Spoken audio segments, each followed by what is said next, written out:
Kaugnay pa rin po ng magnitude 6.5 na lindol sa Visayas. Ngayong araw makakausap natin si Van Torrevillas, ang PDRRMO officer ng Samar. Magandang hapon po sa inyo, sir. Yes, magandang hapon po, Mark. Okay, kamusta po ang kabuuan ng Samar, sir, after the quake? So far, kanina po, no, malakas yung naramdaman na lindol. Pero as of now, mayroong aftershock pero so far hindi na ganun kalakas.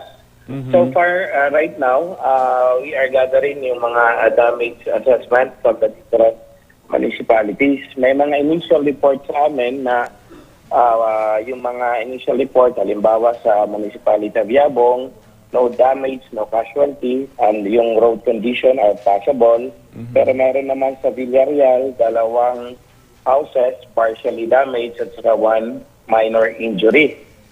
Sa other municipalities, meron din mga nagpaabot ng mga report nila na minor damage sa road, negative doon this is sa Municipality of Basay, no? Negative damage sa government buildings. Mayroong 1 covered court na minor damage on the columns and the flooring. So far, yun po yung mga initial na reports at saka mayroon pa pong pinaabot sa amin yung Municipality of Santa Margarita sa Barangay Palali. Mayroong 24 houses na partially damaged, no? 1 daycare center at saka isang bridge. Although itong bridge na to, we are still waiting for the exact location.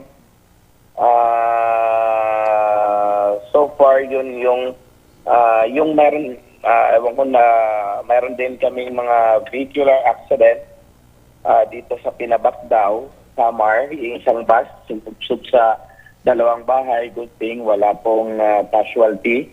Meron naman 2 vehicular collision sa Municipality of Marabot. Wala rin naman injured na nag-cause lang ng heavy traffic kanina po. Yung mga vehicular accidents, sir, ay direktang may kinalaman sa pagyanig. Ibig sabihin nangyari dahil sa lindol? Based po doon sa police report na nakuha namin, doon sa bus, mayroong yung sinabi po ng driver, medyo nagulat daw siya kaya napasubsub siya doon sa gilid ng highway. Good thing na wala pong tao doon sa bahay. Sir, kamusta yung reaction ng mga tao nung actual na pagyanig? I mean, nasunod ba yung sinasabing duck, hold and cover na lagi ho natin ginagawa, pinapractice every year? And of course, nangyari yung pagyanig ho kasi dyan ay 1 day after ng malakas na pagyanig din ho dito sa Luzon. Ano ho ang naging reaction ng mga tao nung dyan naman ang lindol? Well, sa totoo lang po, there are some who did yung duck cover and hold. Meron din naman na medyo nagulat, no? Na hindi alam kung ano.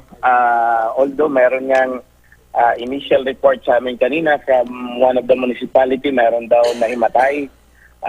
Most likely sa nervyos po daw. Pero we are still waiting sa official report po. Kasi kanina, initial report pa lang po yung napaabot sa amin.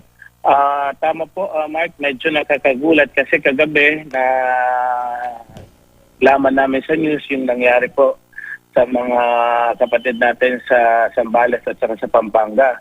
So ito naman, kung tutusin, mas malakas yung epicenter based dun sa report sa PHIVOLCS. Dito po sa Samar, we experience intensity 6. Dito sa area namin. So far, with the damages sa mga initial report, mga minor damages on the different houses. Okay. And so far, yung national highway is passable naman po.